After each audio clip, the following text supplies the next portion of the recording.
Hello everybody and welcome back to another wonderful episode of Guapish Rule 34. As always, I'm your host Tanner, and today, you say that so often too. That's not the first time you've done it. It's not the first time. I don't know why I like saying today so much. Is that from something? That's probably some fucking Cartoon Network fucking line that's stuck in my head now. Anyways, today joining me is my very special guest, Nico. I prefer you call me by my official name, Cumglob Spillionaire. Cumglob Spillionaire. Jesus Christ. Why? 'Cause it sounds similar to Slumdog Millionaire. It does. But why would you want to even be known like that? It's badass. Do we need to watch that movie sometime? Is that movie any good? That's your movie that you're picking, No, I Tanner. was going to say that's a spoiler for Nico's pick this week. Oh, okay. Interesting. Well, and finally joining us is my super special guest, Jackson. What's up? I'm Jackson. I'm also known as the 10th Angel. Which one is the 10th one? Which one is that? That's the one that comes in as a coffin and then it absorbs Ray in the end of the second movie. And it's got the big tentacle things. It's the one that got all the way down and started the fucking third impact. You would want to wrap your tentacles all over Ray, wouldn't you? Hell yeah! Jesus. Alright, we got anything to talk about today? There we go. Of course we do, Tanner. What do you mean do we have anything to talk about today? We've got that big-ass topics channel where we can just pull shit out whenever we want to. Now, Tanner, there was something that I wanted to ask you. I thought we could recently just sit in silence for a couple minutes, honestly. If we do that, it'll get, truncated out, though. True. So it'll just immediately go into whatever we end up talking about, Like movies or something like that. We're not doing that right now, though. Tanner! Yes. There's something I want to ask you here. So, last week, we watched what was it called? What's that one movie that we watched? Which one was it? Wet Hot American Summer. That's the one. Wet Hot American Summer, right. Tanner. We ended up watching that, and at some point, there's a scene of them, they're all fucking into a drug den or whatever. And I wanted to ask you, Mr. Nikolai. I've never been in a drug den. Okay. However, follow-up question. Has there ever been a time where you've gone to hook up with somebody and you immediately got a really bad vibe or things seemed a bit too shady, so you just dipped? See, the problem there is you made two parts to that question. You made have you ever been somewhere that seemed too shady, but then you asked have I ever dipped? Yeah. I've dipped 2, maybe 3 times. I've been in many more shady situations, but in fact, I think one of my more recent times I dipped. Really? Because I was going to this. How long ago? This was probably 6 months ago or something. I was going to a hotel room to meet someone, and as I walked there because it was super close to my house, and I saw some person hanging out at the door that I was supposed to go to. I don't know who it was though. I'm like, I'm just gonna bounce. And so I start walking back, but the guy clearly fucking saw me, and so he drives up next to me. He's like, "Hey man, you trying to rob me?" I'm like, "What? No." It's it's super fucking. I probably almost got killed there, but that sometimes that's just how it goes. Fair. So is that the only situation that comes to mind for you? That's the one that comes immediately to mind. Yeah, I don't know if I can think of any other ones off the top of my head. Gotcha, okay. Have you ever, woken up after, a sexual encounter, Tanner? Where you were just, lying in a bathtub full of ice or something like that? I don't think I've ever, gone to sleep after having sex with someone that I'm not, in a relationship with. Really? No, smart man, Tanner. You're a smart man. Yeah, who the fuck is, staying the night with, a fucking hookup? What? You see that shit all the time in media, but yeah, it's definitely not something people actually do normally. Yeah, no, that's not safe, really. I mean, look, dude, maybe it was, cold outside and you didn't want to walk out to your car, or, maybe you took the bus there and you didn't want to, make the trek over there. Who knows? There could be numerous reasons. Maybe you were just, dog tired after a night of rousing fun, dude. No, that's crazy. Okay, then. That's fair, I suppose. Right. Alright, now, Jackson. No. I have a proposition here for you. Now, Jackson, you're the producer of Guapish, is that correct? Yep.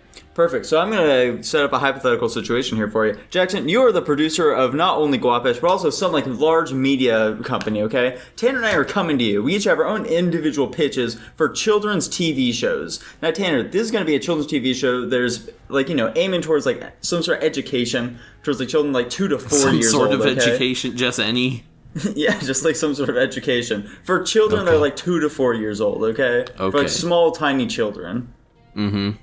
So yeah, we're just going to come up with some pitches for Jackson. And Jackson, you're going to pick which one you believe is the best. Okay. Yeah. Okay. And whoever wins, you have to buy a big spaghetti dinner or something. Okay. This will be easy for me because I have the mind of a child. Oh, perfect. Then you can go first. Oh, I'll go first, of course.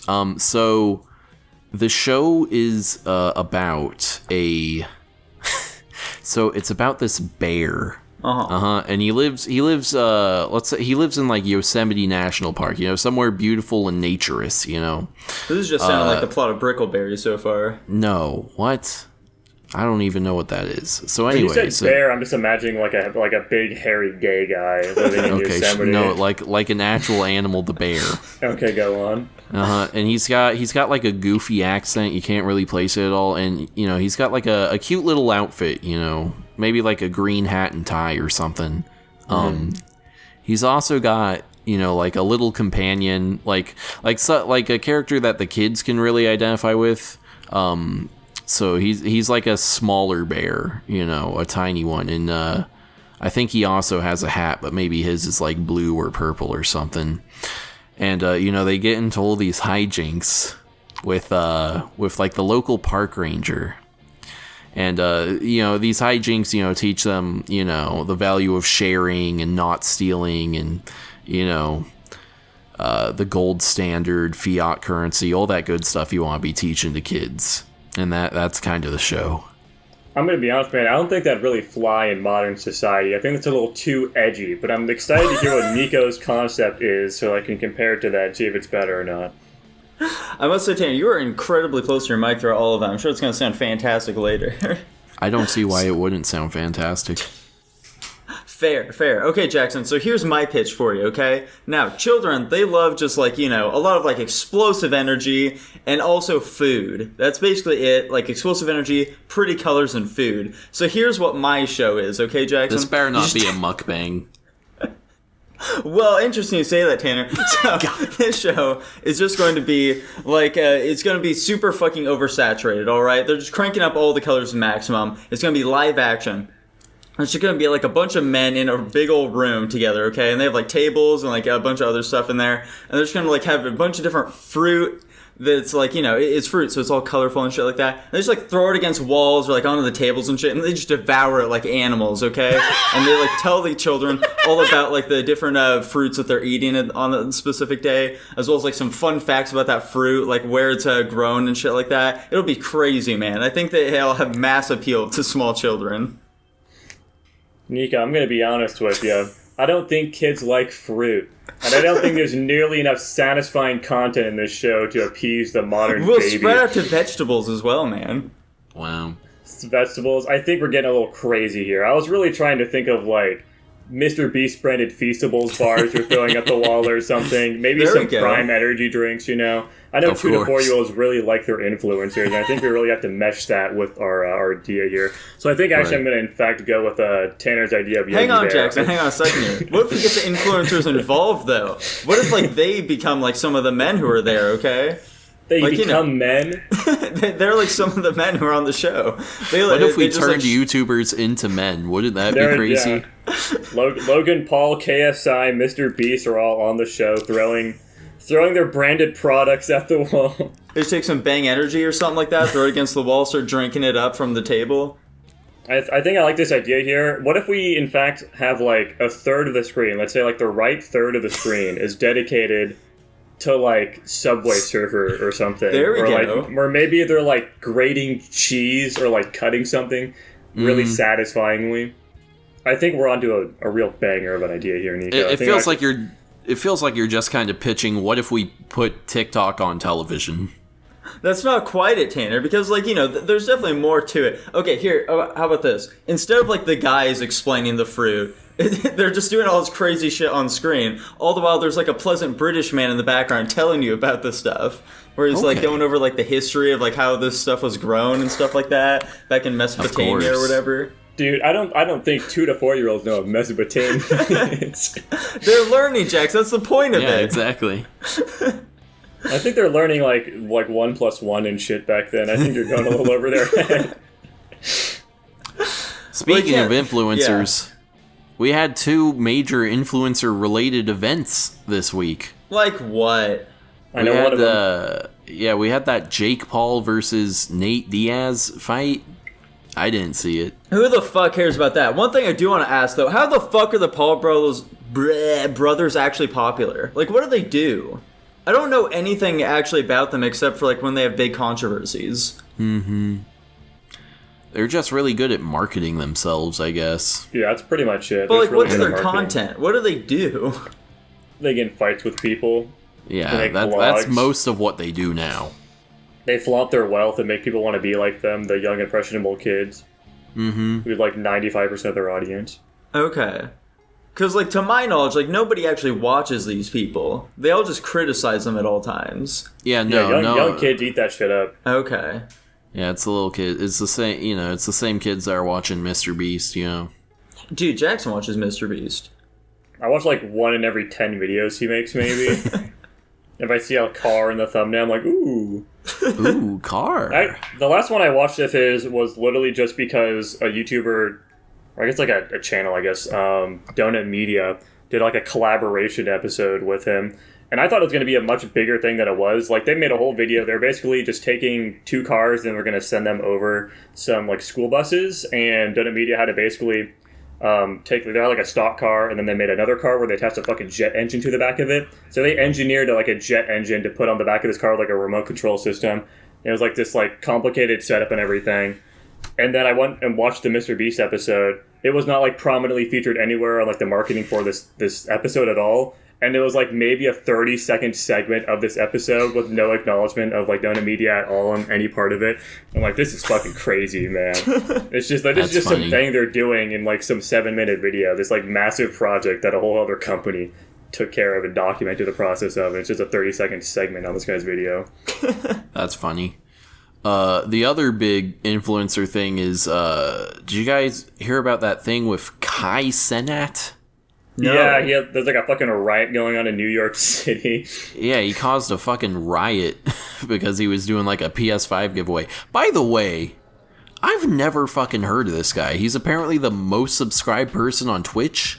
Yeah, he blew up all of a sudden. I don't know exactly who he is or what he does. I don't know anything about it basically either. But yeah, he just kind of came out of nowhere and just got a massive amount of subscribers. He's just some guy that sits in front of his camera and just talks all stream. Or like reacts to shit. Generic streamer shit. I've literally... I don't know. Have we really ranted about how shit Twitch is before? No, it's real bad though. It's like 9% of the top streamers are just fucking reacting to YouTube videos most of the time.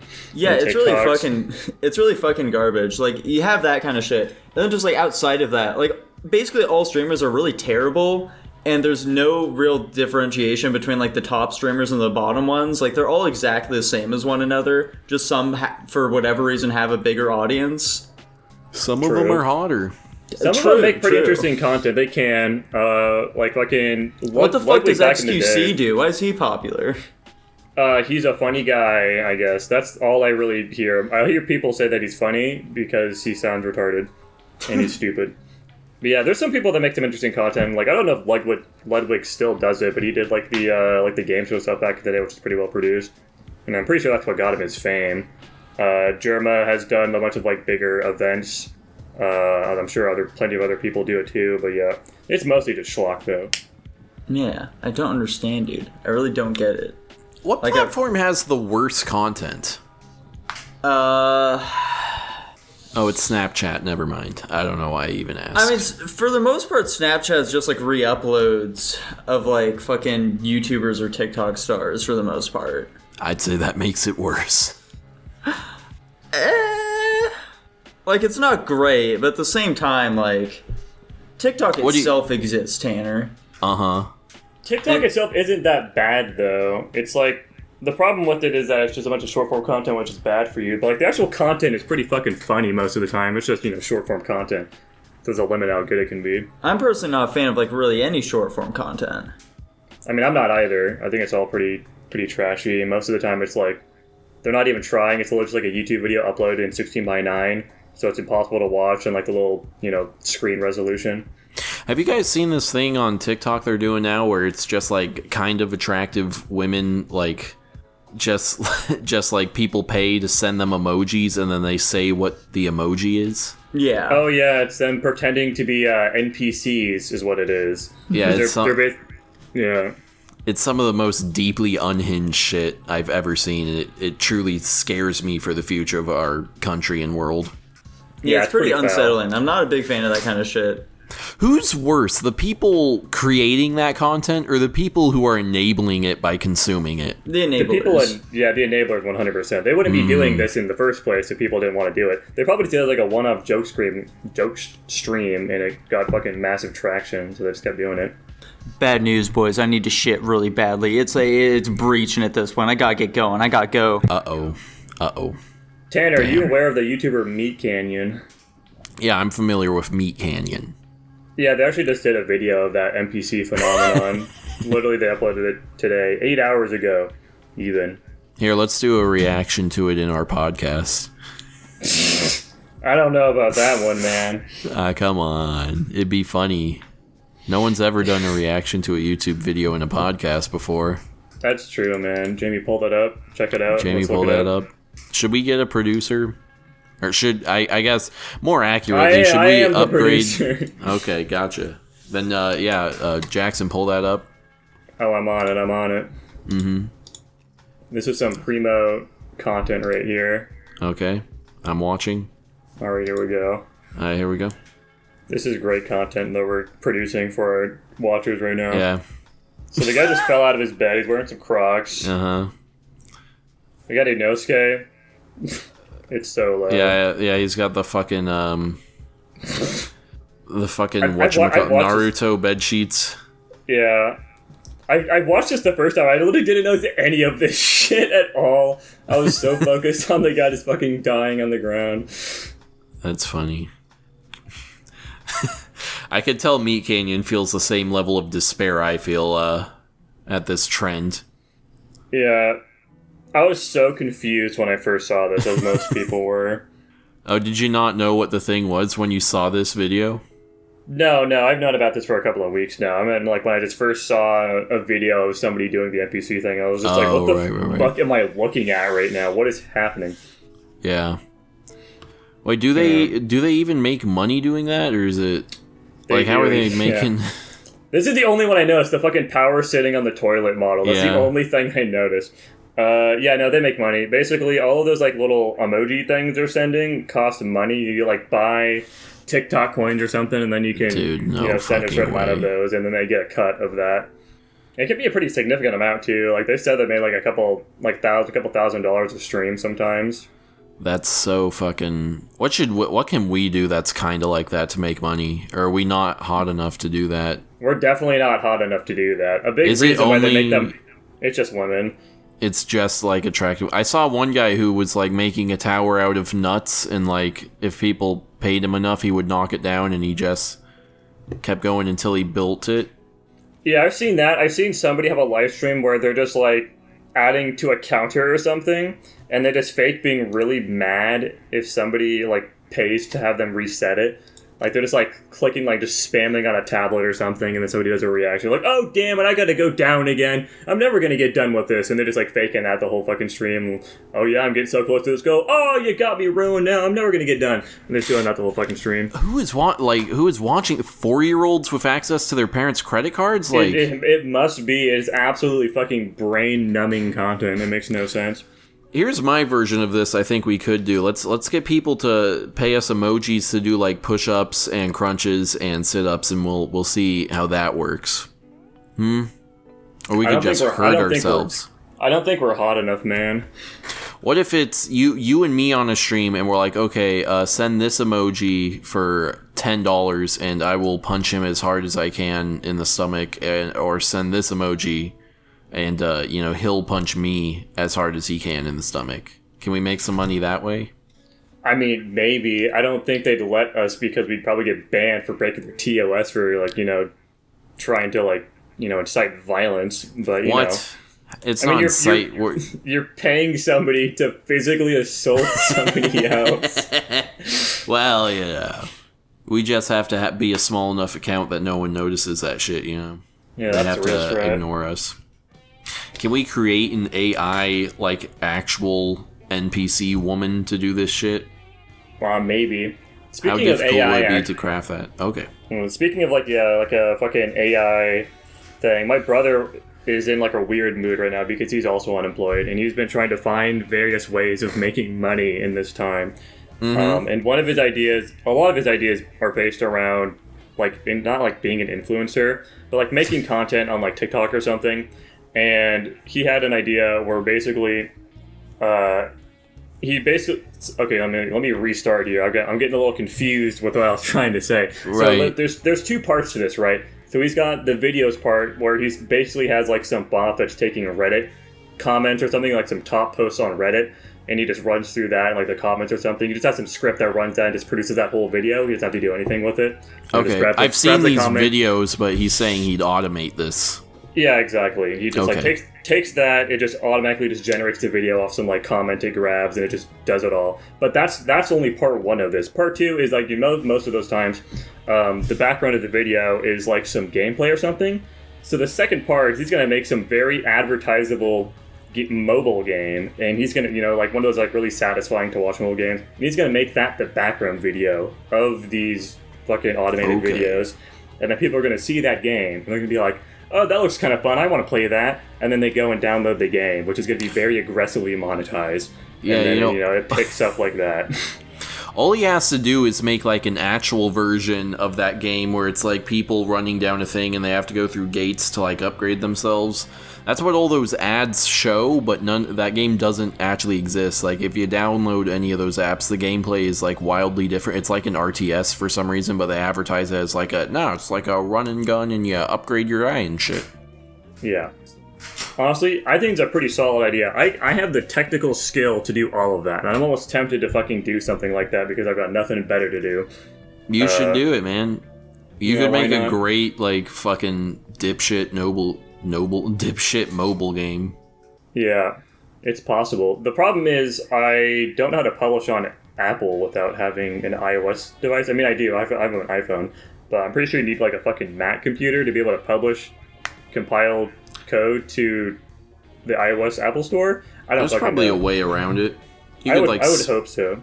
You could spoof Mac OS on your PC or some shit. Yeah, there's a thing called Hackintosh where you can basically just take the Macintosh operating system and put it on just any other computer. It's a really fucking stupid, complicated process, I'm pretty sure. But you can do it. That's funny.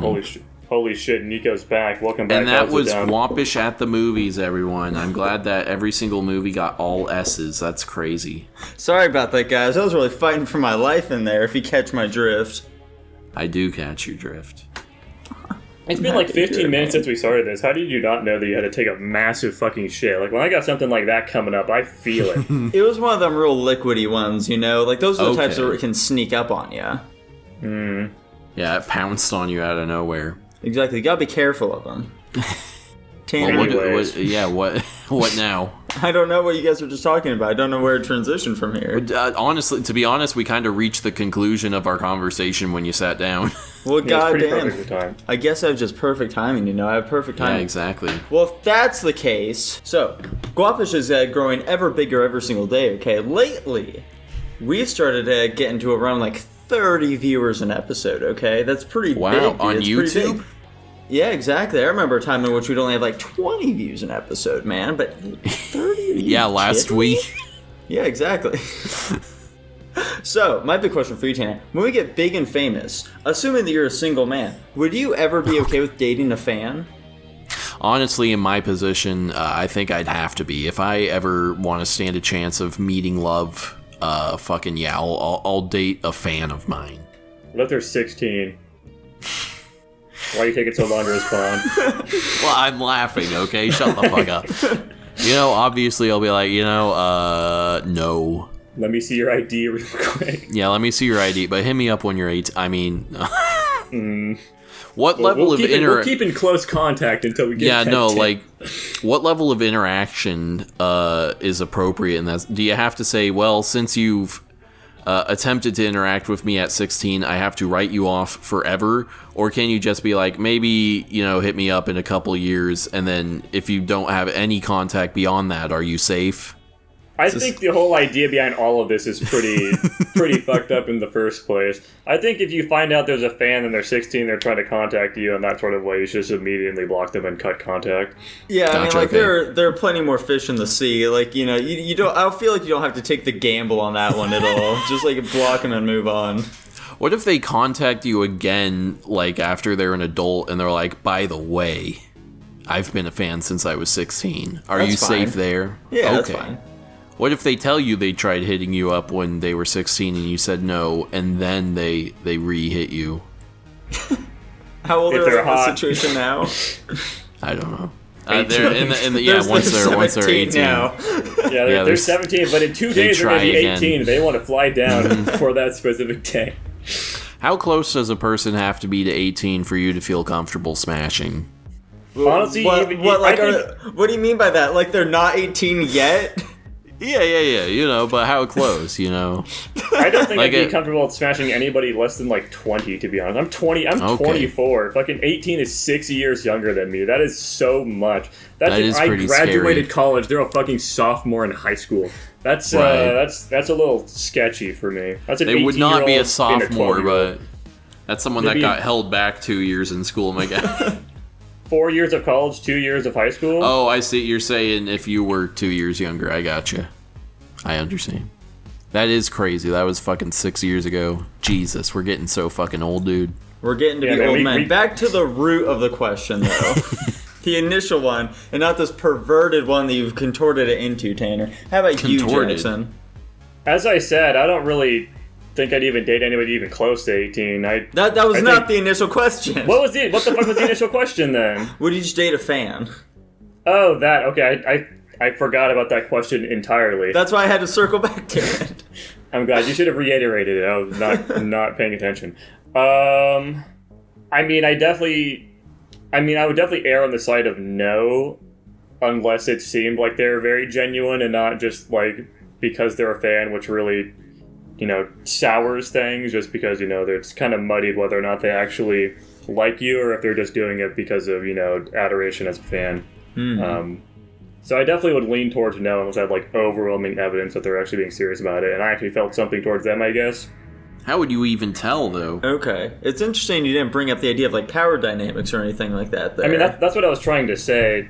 Well, not specifically from my end, but mostly just if they're looking at me from the wrong context. They're not looking at me as a person they want to be with. They're looking at me as some creator that they like watching or something. I think that's different. Listen, man, power dynamics is such horseshit, such made-up nonsense. Yeah. I am 6'1" and 250 pounds. There is not a woman on Earth I do not have a power dynamic over. Okay, so shut up.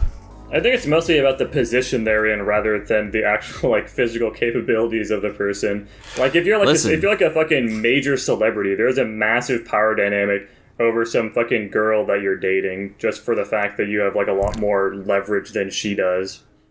Sure, but at the end of the day, we're all animals, and it's the law of the jungle, and the physicality matters way more than fucking what job you got. Lies, Tanner, lies. You're just coping right now. I'm gonna kill a CEO just to prove you wrong. I think no, that question is the easiest choice just because I think the chances of them being fucking crazy are astronomically higher than a normal woman if they're seeking especially if they're our fan. Yeah, they're seeking out the attention of some fucking podcasters.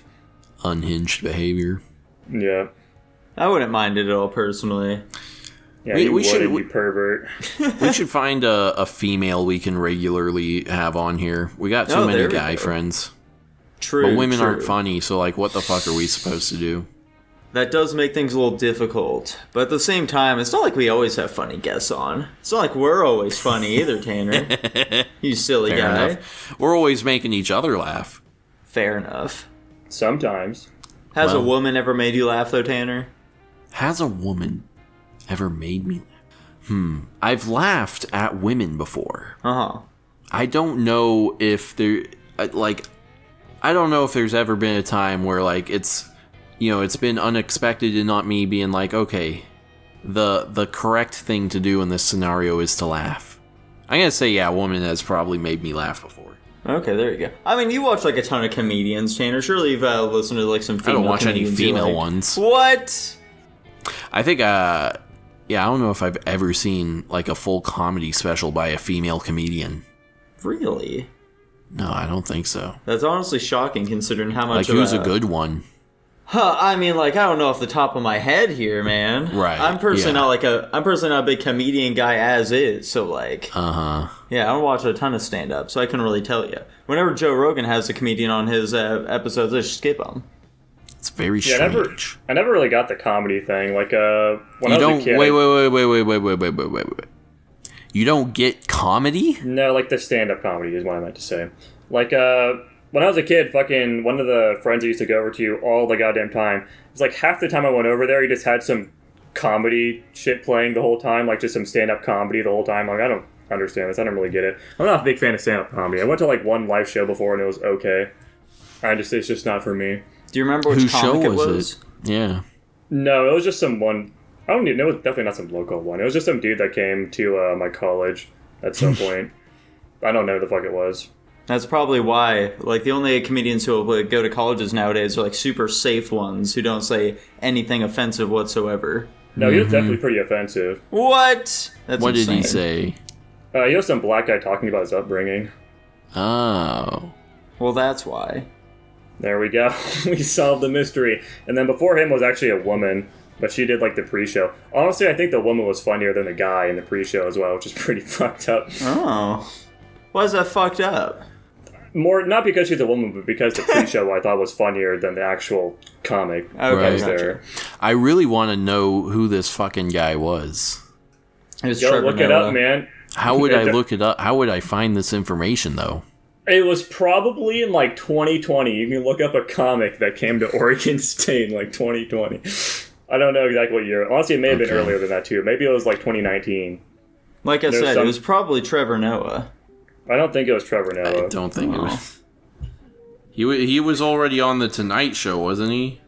Oh, he was. He was. Then they kicked him off because he just wasn't very funny. True. I don't know what happened. I thought he was funny when he first came out, but then, I don't know, he got on that show and it's like, what the fuck? When he first came out? Yeah.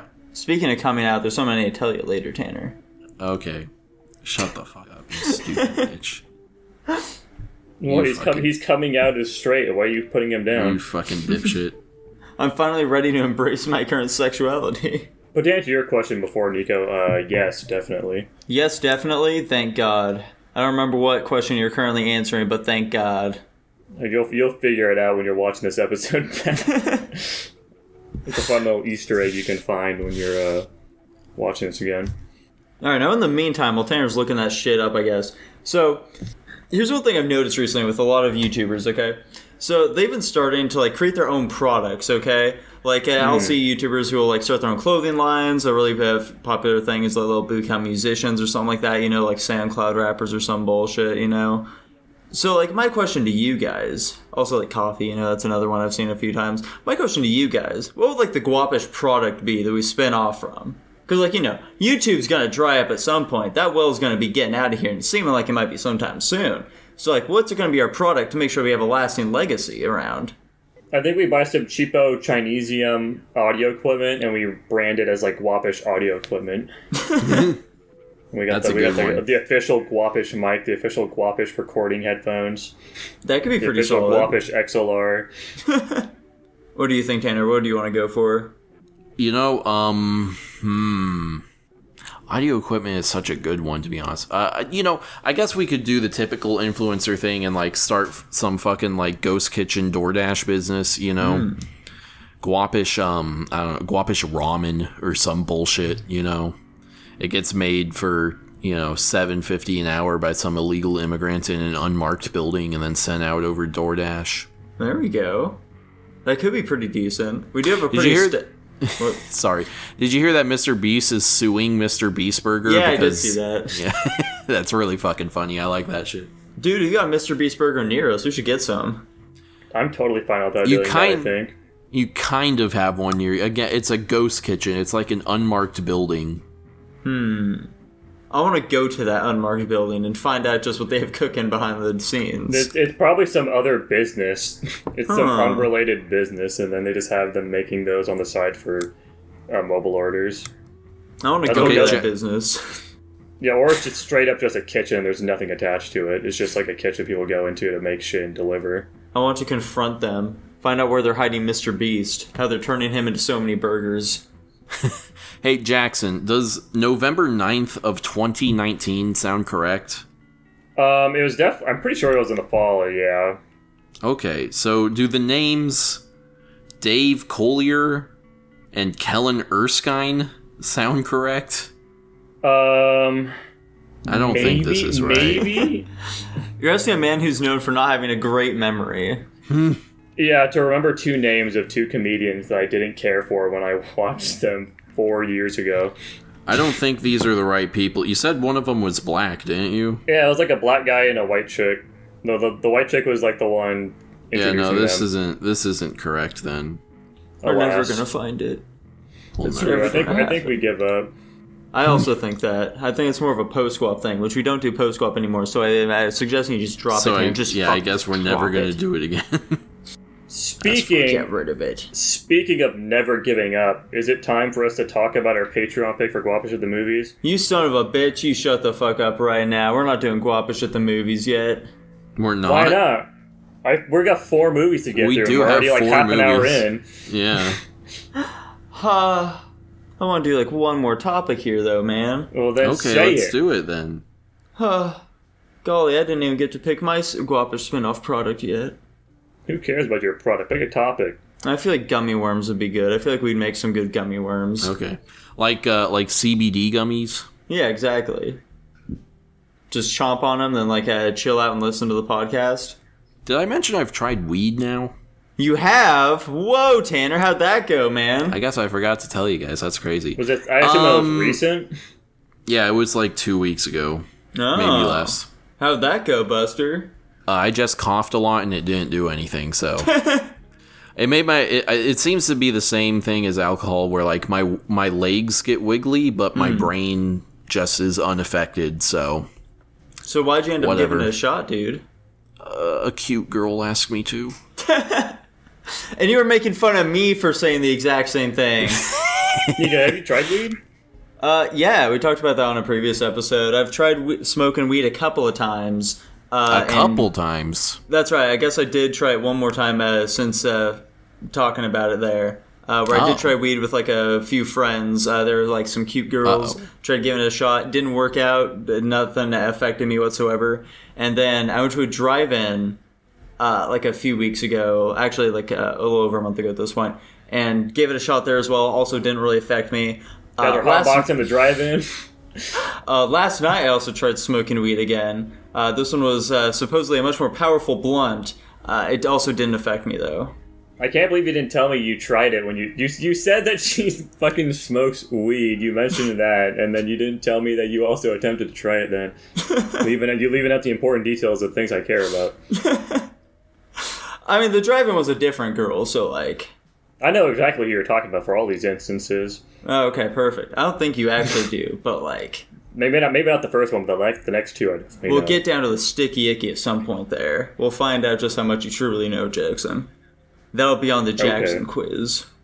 When are you going to do that, man? You've been talking up this Jackson quiz for years. It's just so hard, man. It's so hard. I don't know if it's been years. How the fuck long has Guapish itself been going on for? Like a couple of years. It's been a little over 2 years now. Yeah. Okay.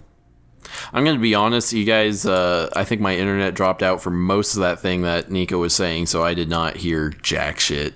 That's totally fine. I assumed that was the case because you were just like sitting still the entire time. With a goofy really expression on your face. He was really killing it on that thing where he just tried to like stop mid-sentence and just stare off. I think I heard you said you tried it a couple times. You like did drive. I tried it 3 times now, and it didn't work. Okay, just stop doing it then, right? Yeah, the girl who I was with last night and gave it a shot with, she said that okay, we're just gonna buckle down. You're just gonna have an edible. That way you can't fuck it up with your shitty breathing anymore. Okay. Yeah. So we'll see if that ends up happening. Okay. Is this the girl? We're not delving too far into that, Tanner. Okay. Well. But in the meantime, something we are going to be delving pretty far into is Guapish at the movies.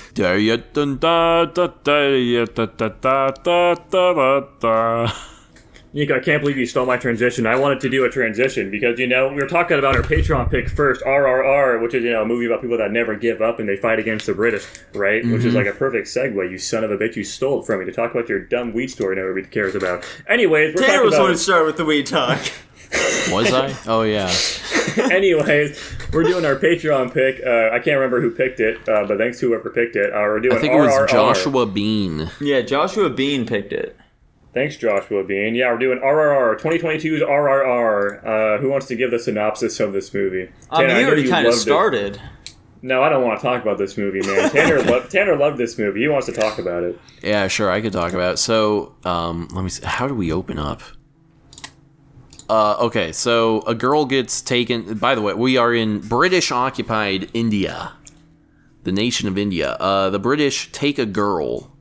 Some British family, they take a small village girl and everyone's like, no! And then I think they kill the mom? Is she dead or did she show up later? She shows up later, but they definitely looked like she bashed her fucking skull in with that log. I will say, are we sure that's her later? You got me there, man. You got me there. Anyways, the girl is missing. This is the main emotional thrust of the movie. We are introduced to one of our main characters, what's his name? Raju? I think it's Raju. He's the water. No, he's the fire. We're introduced to the fire first. Yeah. Yeah, that's right, the fire. We called him officer guy and beard guy or something when we were watching the movie. I believe his name is Raja. He is a police officer under the British colonial army or whatever. He's just fucking cool as fuck. He's so strong and handsome, and he's very good at his job. Then our other main character is... I can't think of his name. But he's the water. He's the water. Yeah, he's like some bum who lives in the village, but he's really really something, and he can help the villagers. Yeah, he's their shepherd. He can protect them. And so he goes to the city to try and finding the girl, and then the British find out that he's there, and they're like, well, we gotta arrest him or whatever, and they're like, whoever arrests this man will be made a special officer. And then Raja is like, do you want him alive or dead? Which that was kind of cool. They end up running into each other randomly by saving a child from a flaming train car. It's a cool scene, but also it doesn't make any fucking sense. Which can be said about a lot of aspects of this film. Absolutely. Yeah, true, factual. They become fast friends. We have a very large chunk of the movie is just them being friends and shit. Eventually they discover that they are in fact enemies. They have a showdown, they're fighting, they're torn and whatever. And then at a certain point, he fire arrests Water and he gets made into a special officer, and then it's revealed, oh my gosh, wait a second. He actually is working for the anti-British people. He was undercover this whole time. And then he goes and saves his friend from prison, and he arms the people, and they fight the British. And then I think at the end of the movie, the British are kicked out of India forever. Yeah, they're fucking murdered. It was pretty sweet. I'm a big fan of it. I like that we've had movies so close together that really paint the British in a terrible light, Yeah, they're just demonic creatures in the vast majority of these movies. It's pretty funny. Factual. I mean, that's just their history right there for you, Anyways. Yeah, they're fucking horrible. what did you guys think of RRR? Is this your guys' first Bollywood film? Yes. First of all, this is mine as well. Yeah, this movie was fucking crazy. Also, the fire. His name is Rama. You can easily know that because he gets like the bow from like their fucking statue of Rama and shit like that, or Ram as they probably call it. Okay. Because like they usually don't pronounce the A's at the end of those names and shit like that. It's very strange. I don't know why they bother adding them. Yeah. Before we actually get into like talking about the movie too deeply, Tanner, did you watch this movie in like a weird dub, or was it like normal for you? What would you describe the voice acting as? I watch it on Netflix. Yeah, we watched this on Netflix as well, and it was weird as fuck. Like everything was dubbed over. Like they literally dubbed the guy speaking Hindu in fucking Hindu for some reason. The lips were like constantly out of sync for like everybody talking. Except for the people speaking English. They were normal. No, they were also out of sync sometimes too. It was like really random. It was so fucking jarring and weird, and I didn't understand it. I looked it up, I couldn't find anything. It's like they dubbed the whole fucking movie over for some reason. And like it was really bad in some instances too, where they just don't sound like they're in the actual space they're in at all. Like, it sounds like they're fucking God speaking down from the heavens instead of actually being the person, like, in the area talking, which is very jarring a lot of the time. It was super weird. I tried switching to, like, Hindu audio and stuff. I could not figure a way to stop that from happening. Yeah, I think I kind of did notice that, but it didn't stand out to me too much, to be honest. Yeah, I saw it immediately at the first scene with the kids singing on the chick's lap, and it just like wasn't aligning at all. And then I just could not stop singing for the rest of the movie because it was just so obvious. It's like one of those things you see it one time, you can't. Yeah, you can't stop seeing it once you see it once. Anyways, that out of the way, Nico, keep going with what you're talking about. I thought this film was crazy, guys. This film was insane. Okay, that's about it. I agree. That's my full review. Oh, okay. Yeah, I think this movie was fun to watch for the most part, but it's really hard to give it an accurate rating just because it doesn't take itself seriously in half the scenes, and then the other half, it takes itself very seriously. There are some major tonal issues with this movie, and it really takes it out of it, because like the fucking action scenes where like they got a bunch of animals going around fucking brown people, and they're picking each other up and throwing them and shit like they're fucking anime characters.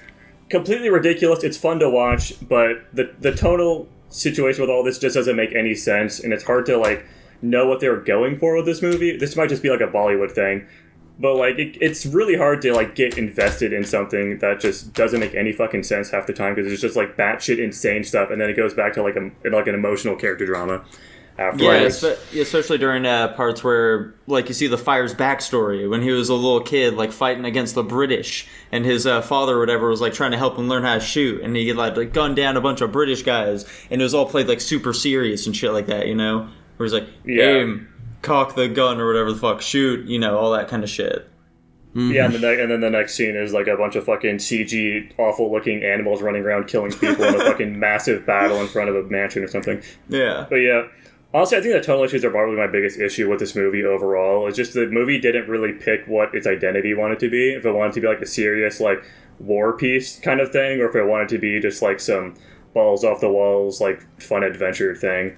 I think one other issue that we did have while we were watching this film was that, like, the Fire, Tanner, the Fire, after they had, like, established, like, okay, yeah, he's gonna, like, go and hunt down the shepherd or whatever, we didn't realize that, like, that was him once he, like, actually met the dude for, like, a long time. What do you mean? Which one was him? You didn't realize the water was the water, or the fire was the fire? No, we didn't realize that the fire was the fire when he, like, finally met the water, you know? Because, like, he was in, like, different garb and shit like that, and he looked very he had a different. Beard so, wait, you thought the movie just started following around some random guy befriending the water? It's just like, how long did you think this? It was a pretty good while. It was a while. Speaking of the fire and the water, I'm just gonna say that's not the movie's fault. That is on you guys. No, we're a little retarded. When you realize it, though, he adds a beard. Yes, yeah, it looked like he gained like 20 pounds as well or something, man. Like he looked very different.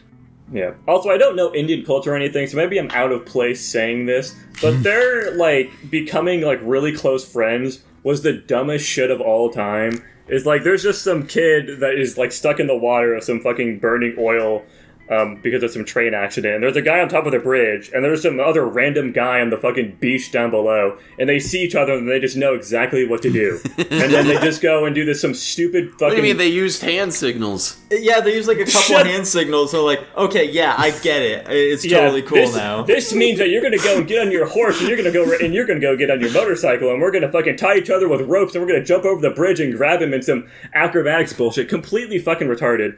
And then once they do this, they rescue him successfully, and then they're just best friends after this. Their whole becoming of friends was super fucking weird to me. Well, and they show a big montage afterward, Jackson, where it's them just palling around for a while. They steal a goat together from some helpless small child. They do steal a goat for some fucking reason. That was weird, yeah.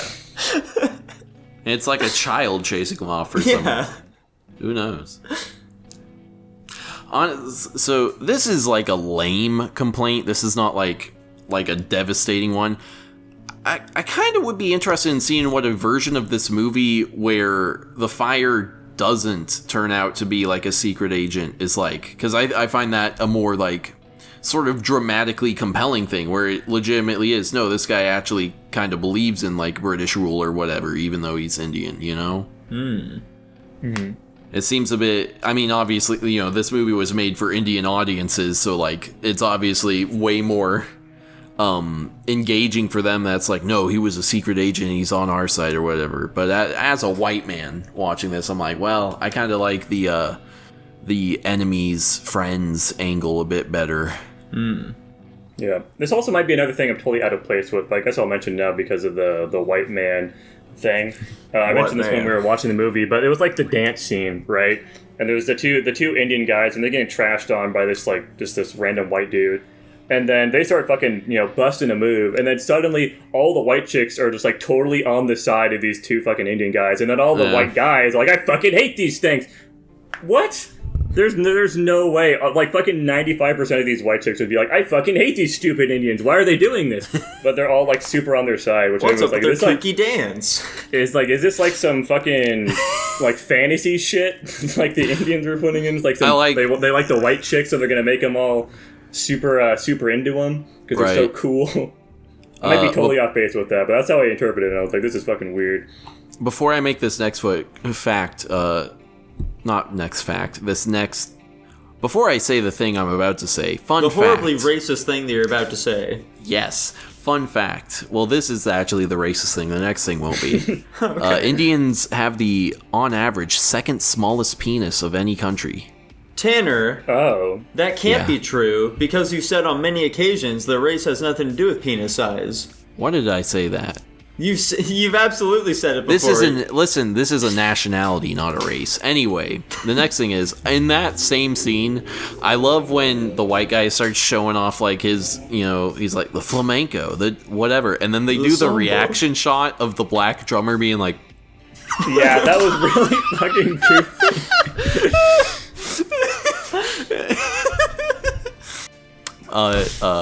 Yeah, that fucking cracked me. And then they start doing their drum thing, and the black guy's like, "Whoa, we're doing a thing," or whatever the fuck. Yeah, that was fucking funny. Speaking of the white women, though, that main lady was pretty cute. Okay, that's about it. Okay. Speaking of that main chick, I think it's really funny that we know the water doesn't speak English, but they're constantly hanging out and doing all this shit, and she's constantly just speaking in English to him. He's got no fucking clue what this chick's saying, and she's just constantly talking to him in English. This is so weird. I don't know if maybe that's a dub issue or something, but it was so strange. They're going out a date, basically. They didn't dub it very intelligently, because usually in dubs, you do have them speaking English the whole time, but then when there is supposed to be some sort of communication error, you usually do start defaulting back to whatever their actual language would be. But yeah, they're just having him speak English and then be confused at her speaking English back to him. Yeah. Also, it was very funny how he's just constantly saying, "Please let me come to your home." Yeah, I want to go to your home. Please let me come to your home. Yes, okay, I'll definitely let some random Indian guy I met on the street come to my fucking house and have tea with me. Makes sense. But she did. She did. Yeah, I've got 2 closing thoughts. I think that this movie really goes out of its way to try to make some cool shots. Like, and they definitely have a ton of symbolism in this movie with, like, the fire and the water theme. Specifically, like, obviously, when they're first meeting, you've got literally the fire on the fucking water when they're saving the kid. They got the shot of, like, the guy burning a tire and then throwing it, and then you see the guy walking in between the tire. They've got a lot of scenes like that where they're, like, trying to make these cool shots and they're going out of their way to, like, be pretty creative with their cinematography, and I can appreciate that. Yeah, definitely. But also, pretty cool.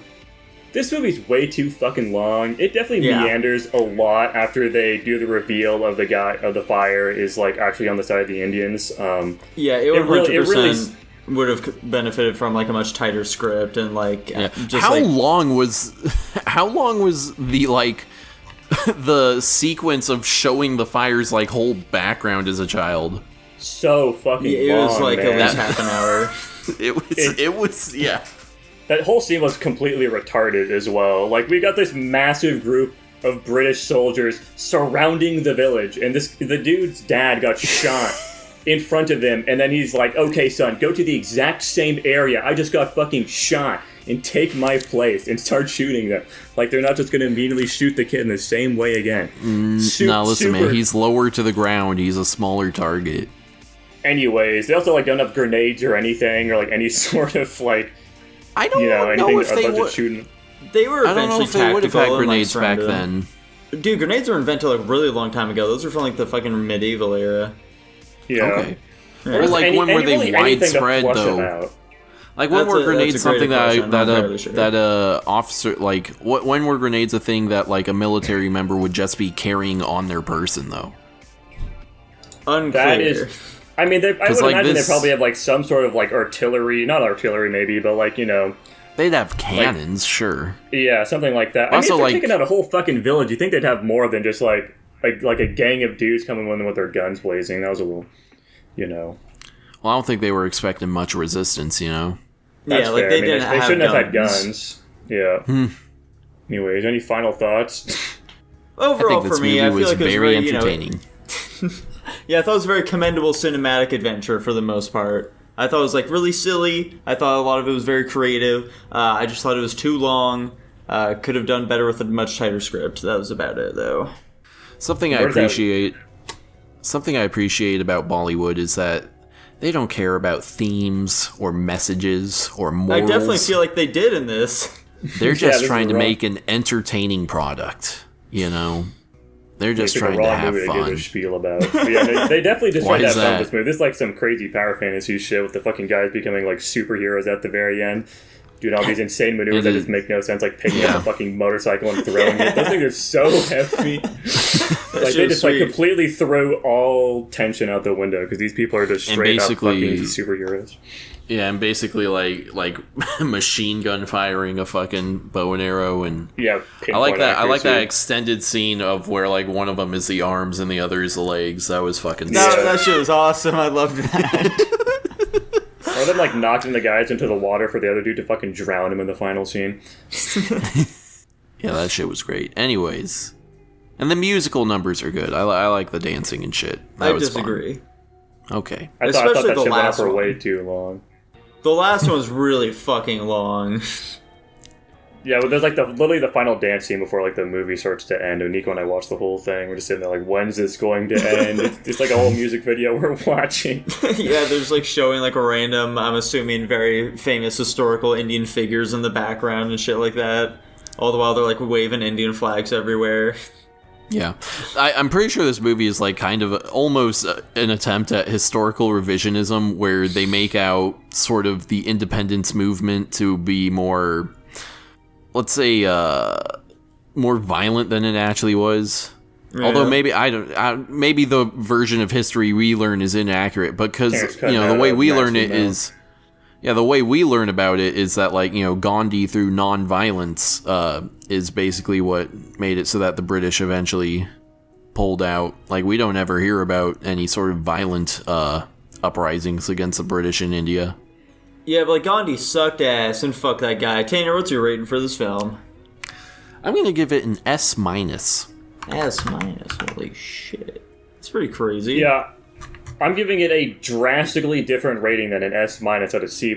I think this movie had a lot of things going for it, but it also had a massive amount of things really pulling it back for me to being just a a slightly above average watching experience. I don't think it was very entertaining to watch, but yeah, the whole tonal issues made it really hard to like actually, because I have to basically pick a side. If I'm looking at this movie just from like some goofy action flick, or if I'm looking at this from like an actual like war piece. I looked at it from the the intention of like a war piece, because it kind of seemed like what they were going for. At least at the start. Like in my opinion, I think like more than half of the movie was centered towards like being like a serious film. So that's the way I came to look at it. And yeah, in that way, C+. I definitely think it's entertaining. I think it was well shot, but yeah, the story was pretty fucking stupid for the most part, and it drags it down a ton. Anyways, Nico? Yeah, I'm gonna meet you guys somewhere more in the middle here. I think I'm gonna be shooting for, let's say B+. I'm feeling B+ for this one. And that puts us at a B+. Nico, you were right. You put it right in the middle. Holy shit, that's insane. Crazy. All right, next up here, boys, we are going to be talking about Cleopatra. Yeah, Cleopatra, you want to give us a rundown of this movie again? Why'd you pick this movie? I thought it'd be funny. I literally looked up what's the longest movie Hollywood's ever made, and I thought it'd be funny to pick this one. Did you watch the long version of this movie, or did you watch like the edited down one? No, I watched the 4-hour version. Oh yeah, Nico and I also watched the 3-hour, 42-minute, or whatever one it is. No. I watched a 4-hour, 6-minute version. There's an even what the fuck one did we watch then? Did we watch? We watched like the version that was edited down for theaters. Because there are like 3 different versions of this film. There's like the big long one. There's a re-release that they did shortly afterward. There was like an edited down version for theaters. And there's like an even more edited down version for television. Yeah, they had one that got down all the way to like 3 hours and 12 minutes or something, which is crazy that they can just take out like almost an hour worth of content from this movie. It really says something about it. It really does. Now, yeah, so I watched it on, HBO Max, which had the full 4-hour version. This movie is roughly a historical piece. Honestly, so a lot of the big stroke plot points actually match history pretty closely. They just embellish it a bit. We join our heroes at the end of a battle. It's like the end of the Roman Civil War, where Julius Caesar was finally seizing total control over Rome. And he finds out that the main leader of sort of the rebel factions has fled to Egypt. And so Julius Caesar goes to Egypt, and they find out, things are kind of fucky-wucky in Egypt. He was like, we left this brother and sister in control of Egypt, and now only a brother is here. And he's like, the sister is gone. And the brother's like, well, she died in the desert, but, I'm king now, or whatever the fuck. He's like, So Julius Caesar is hanging out there. Cleopatra sneaks into his room, and she's like, my brother is a fucking asshole, kill him. He's like, well, I don't know if I can do that. And then he does it eventually. I don't remember. Yeah, I don't know. At a certain point, the brother is fucking banished or something, or killed or whatever. And then Cleopatra is now in control, and she's in love with Julius Caesar. And then Julius Caesar and her, they have a child. And then Julius Caesar is killed. And Mark Antony enters the picture, and he's trying to become like king of Rome. And he and Cleopatra are also into each other. And then fucking, what's his face from the Roman Senate, he's like, this is enough. She's a fucking whore. I'm going to kill her. And then they fight, and then she and him die. And the end. Whoa! So, audience, before Nico and Jackson engage in shitting on this thing, let me give a brief defense of it. So, yeah, go for it. I think an important thing is that when you are going, I think it is worth seeing this movie, for one. I think it's an interesting film to behold. And the reason I say that is when you go and watch it, you shouldn't think of it as a movie. I think you need to look at it as theater. This is one of those interesting, in my opinion, movies where it's sort of a missing link almost between movies and theater. Because originally the way we would translate between those is that you would just point a camera at like a stage play, and that's how it was. This, in my opinion, is probably one of the first and biggest movies where they took these sensibilities and sort of the acting style you get in theater, but then sort of took advantage of the medium of film to create like these big elaborate sets and whatever that you couldn't do in a theater. And I think if you go into it with that mindset that this is sort of a loosely historical theater act rather than a movie, I think you'll enjoy it a lot more. Also, if you're not, an unsophisticated fucking mongrel like these two, you'll probably like it. Anyway, go ahead, guys. Oh, really straw manning us quite a bit there, aren't you, Tanner? This movie's so long and it was so fucking boring. Yeah, absolutely. That's my review. That's pretty fair. I'll expand upon that just a little bit more. Yeah, so this movie's crazy long, okay? Like, it is excessive in its length. Which frankly, I think, what's that, frankly... Frankly, it should have been two movies. The half with Julius Caesar and the half of Mark Antony are basically two different movies, and I don't know why. Yeah, frankly, it should have been twice as long. No, I'm saying split it down. Cut it into two different 4-hour movies. Yeah, exactly. No, split it down the middle and have two 2-hour movies, and one's a fucking sequel or something. Yeah, this movie has a fucking intermission in it. Does it? I didn't even notice. Yeah, it has like we did watch different versions. My version probably didn't then. It had, because like it also has like the big ass like intro as well. It takes like fucking 5 minutes to actually get into this film for anything to really start happening. Which, like, just the big old length of it, it really contributes to a lot of just pacing issues and like the feelings as though the film is dragging. Which, really challenging experience to bother watching the film at that point. Yeah. I will give it credit, though. I think the actual set design was pretty solid, and I think the outfits and everything were pretty good, too. The squirrel's all right. That's something that kind of blows me away about this movie. So, this was made in the 1960s. There were not, computer-generated interfaces or whatever. So when they wanted to create, that big naval battle scene... They just literally had to build a couple ships, hire several hundred people, and then have them, simulate an actual war out at sea. Yeah, this film held the record for, the largest budget for a long time, and one of the films that actually surpassed it, that was the biggest budget film for a long time afterward, was one of the Pirates of the Caribbean movies for a very similar reason, because they just had to build a bunch of ships. I thought you were going to say Avatar. No. No. I think that movie had a big budget. I think the budget really shows. They really go out of their way to try and depict these ancient locations in sort of an authentic, or at least authentic feeling way, I think. Yeah, I definitely agree. I think that all that shit's pretty good. The score as well. The score I will give a little bit of praise to here. I thought it was pretty decent. But again, this film fucking meanders just constantly. Mm-hmm. There's severe lack of focus. And even fucking the main characters, like Cleopatra, it doesn't really feel like they explore her character all that much. There's not a lot of character development there for her.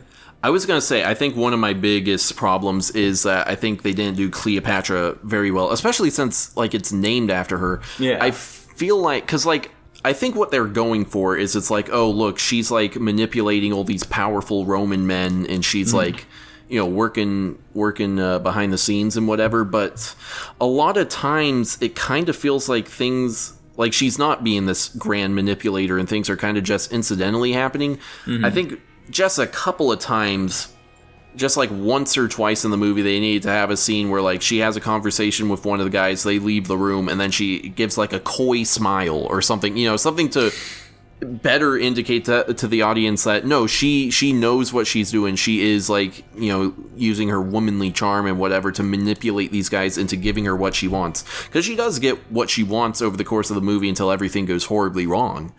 But yeah, I don't think they really empower her to the degree that I think the movie warrants. Yeah, 100%. And just I do think. Go on. I don't know about you guys. I think there are 4 scenes that really stood out to me as being very well written and very engaging acting and whatever. It was when Julius Caesar confronts her after I don't remember what happened. Basically, anytime any of the main male characters starts yelling their lines, I was like, damn, this is really good fucking writing. Loud equals good. That's the theater part coming out. Nah, yeah, I don't know. I found the dialogue really engaging. I like the scene where Julius Caesar they're basically finally kicking the brother out, and they bring up one of the advisors, and he and Caesar just goes, you're charged with conspiracy against the Roman whatever, and this other charge, you're guilty, your sentence is death, and then they just drag him off. And then I thought the scene where Mark Antony, when he confronts Cleopatra after they return from sort of that failed naval battle, and he's like screaming and yelling, he's like, I should have fucking died, I don't know why I'm such a dumb simp or whatever. I thought that was like a super well acted scene between the two of them. Very relatable as well. We've all been there. Yeah, of course. We've all wanted to die in battle, and then we pussed out for a girl. Hell yeah. You can't get no strange if you're dead, Tanner. That's true. That's gonna be the next Guapish shirt. Be on the lookout for it. Mm-hmm. And, honestly, this is gay as fuck, but I think this movie actually might have sparked an interest in theater for me. I might actually go see a play or something now. There we go. You should go check out the Book of Mormon. It's real good. Okay. Yeah, try to watch one of those, like, 360 plays. Finding one of those theaters is probably hard as fuck. Honestly, I don't even know if there's many of them in America, but they're pretty cool. What the fuck is a 360 play? It's basically where it, like, rotates, like, the audience, or there's, like, a screen or something that rotates. They don't have to, like, make these new sets for take them down and all that shit. They basically just, like, rotate to a different set. And it just, like, streamlines everything. And they can have, like, screens on things to, like, do, like, I don't know, intermission things. It's just a completely different experience with, like, normal theater. That's pretty cool. Do you guys feel like there are any plays that you really want to go see? No. Okay. I can't even name a play off the top of my head. Honestly, I'd be interested in seeing some of, like, the Shakespeare plays, because I never read any of the Shakespeare stuff, but I hear that reading it is really hard because it's not meant to be consumed that way. Mm. And so they're actually fairly good if you watch them. I mean, I guess, I've seen The Lion King and I've seen The Northman, and both of those are literally just the plot of Hamlet. Yeah. So. Yeah, I've seen a couple of them. I've had those examples, but I've also seen, like, actual adaptations of the plays, like A Midsummer's Dream and stuff like that. But what I'm really interested in is Hades Town, which is, like, a modern retelling of the story of, like, Orpheus and shit like that. Interesting. Yeah. And I've heard really good things about that one. But as for the movie itself, though, guys, do you have really anything else to say? Yeah, I was pretty fucking bored throughout most of this movie, and I was definitely zoning out for a large part of it, just because it was hard to keep my focus. I mean, I got that modern man attention span. We're watching a 4-hour-long movie from the 60s, where everything's already slow as fuck. Was brutal on me. So I probably missed, like, half of it anyways. Do you feel like it would have helped if there was, like, a little video in the corner of someone, like, popping pimples or something? I think so, man. I think that would have really engaged me. Pulling out ingrown hairs or something. Yeah, right. Obviously, I'm much higher on this movie than you guys. I don't know. I found it really interesting as sort of fuck. I'm trying to put my thoughts into words. I found it interesting in sort of the connection it has to the past in the 1960s, and that sort of bridge between theater and movies, like I mentioned. I agree with the positive points you had where, like, the sets, the costumes, all of this was great. I thought the acting was good. The dialogue I found very engaging. I thought the plot I actually found really engaging, where it is this sort of power struggle between all these historical figures. I do agree with that sort of negative about Cleopatra, and I don't honestly, so, like, I watched the longest version of this movie. I don't think I really had a problem with the length. I think I was pretty thoroughly engaged throughout the whole thing. In fact, you want it to be longer. Yeah, exactly. It should be 6 hours long, but yeah, I think I thought this was a really good movie. Well, fantastic. If you liked it so much, how about you give it a grade here? I'm gonna give it an A. An A, okay. That's actually lower than I was expecting from you. Well, it was long, Yeah, like, there are definitely good parts about this movie, but Jesus fucking Christ, the length of it and its pacing issues just bring it down so much for me. I'll go my highball answer here, though, and say C-. I'm going my low ball and saying D+. This is a controversial week so far. Yeah, apparently. Puts it at a C+ so far. Okay. That's not terrible. It's an above average movie, according to the overall ranking. Yeah. Speaking of what's another above average movie. I will say, once Dylan reviews this one, that thing, that's going down. Oh, it's going down to it. It's going to be sitting at a cool D. Yeah, speaking of above average movies that have to do with political figures and shit like that, historical figures and, like, new settings. Should we mention Dylan's rankings that he just announced? He ranked only one movie this week, and it was supposed to be the next one we're going to talk about, but it sounds like Nico wants to talk about Monte Cristo next. He ranked one of the ones from last week as well. Should we bring up that one? He ranked the Transformers movie. Yeah, he put that at a C+, which changes it to a B. It's currently a B now. I don't know if that changes his ranking, to be honest, but now it's a B. Okay. If it wasn't a B already. Well, we don't have to go into the next movie right now. We can go into the next movie instead. Yeah, I didn't hear what you said because you cut out, but fuck you. We're not talking about the movie you picked. We're talking about the movie I picked because I don't want to change my code. We're talking about Evangelion 3.0 plus 1, Thrice Upon a Time, the final definitive conclusion to Evangelion. We're not talking about the end of the anime. We're not talking about the end of Evangelion the movie. We're talking about 3.0 plus 1. Not to be confused with 4.0, which doesn't exist. Anyways, this movie sucks ass. Fuck this movie. Nico's a fucking bigot. He doesn't know what he's talking about. Anyways, this movie starts off with a recap of the last three movies because there was a 12-year gap between 3.0 and 3.0 plus 1. So I think... There is? 12 years. Yeah, no. 3.0... I thought it was only... 20... Oh, you mean in real life? Oh, wait, no, it's a 9... It's a 9-year gap, actually. I lied. Sorry, it's a 9-year gap. Yeah, 3.0 was in 2012, and this movie is a 2021 movie. So there's a 9-year gap. But yeah, no, there's a 14-year gap between 2.0 and 3.0. But yeah, I'm not talking about that. Basically, we just start off exactly where 3.0 ends, where we've got Shinji, Asuka, and fucking Rei, Ayanami, I guess is what they end up calling her, walking towards the village to go get rescued, basically, after the events of the third movie. And then it gets to, like, half of the movie basically taking place in this village where people are kind of just, like, living their lives there. Expands the lore of the universe a shit ton, describing, like, how they're... I just realized I completely missed the opening segment where they're literally in fucking Paris, like, decorizing Paris. Mm-hmm. And they're, like, fighting. I totally forgot about that part. Yeah, no, the movie actually starts off with them decorizing Paris. And they're defending themselves from, like, these autonomous, like, mass-produced Avas who are trying to stop them from decorizing Paris. What the fuck is corization? Corization is basically they're, like, turning these people into, like, pure LCL or something. I think is the intention behind it. Like, they're just turning everything into, like, core, which is, like, all angels have cores. It's basically turning everything into that. Okay. It's that's what happened.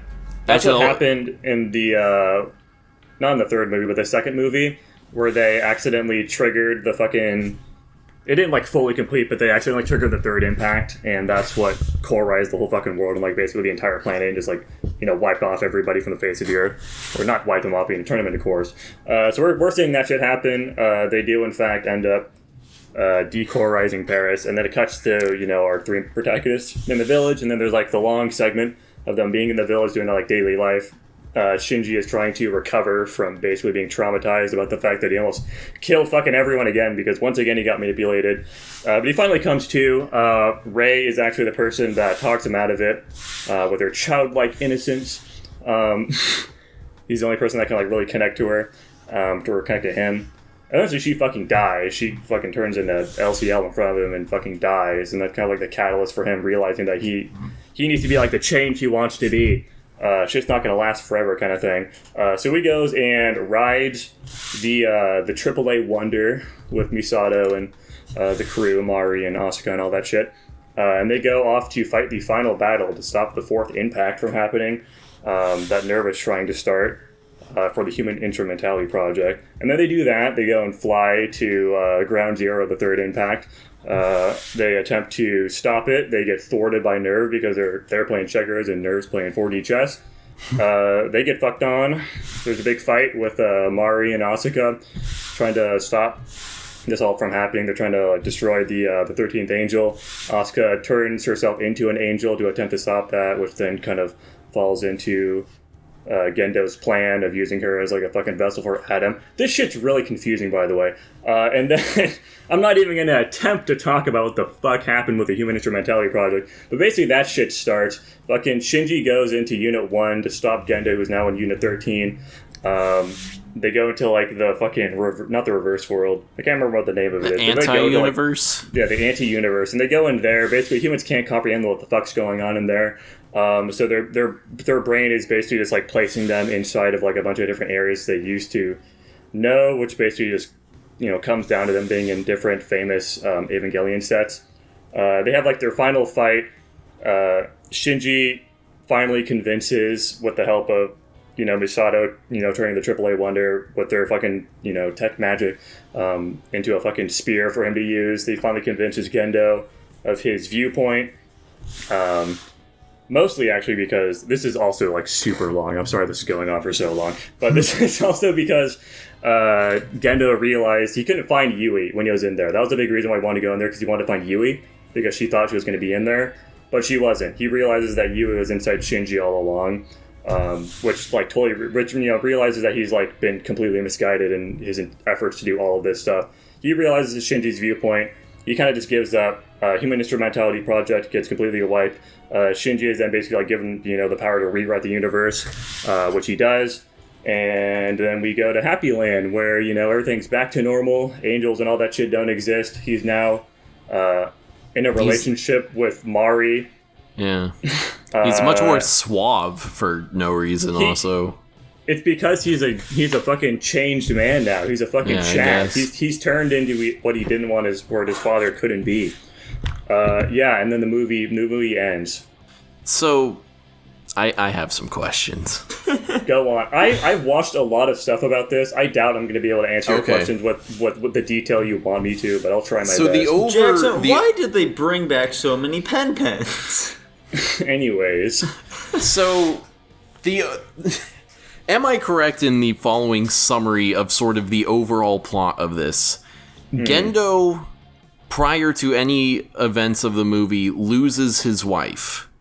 Yes. He believes that the way to bring her back... So Gendo then, he causes the second impact and sets into motion all of these things where he is going to put into place the Human Instrumentality Project, where he basically sacrifices all of humanity, and he sacrifices these angels, which I believe he created as well, in order to try and... He didn't create any of the angels, but he created the Avas. Then he didn't create the angels. Where did the angels come from? The angels are from the fucking seed of Adam. So basically, when Adam landed, all those seeds landed all over the place in various locations, and then they turned into angels as they grew up.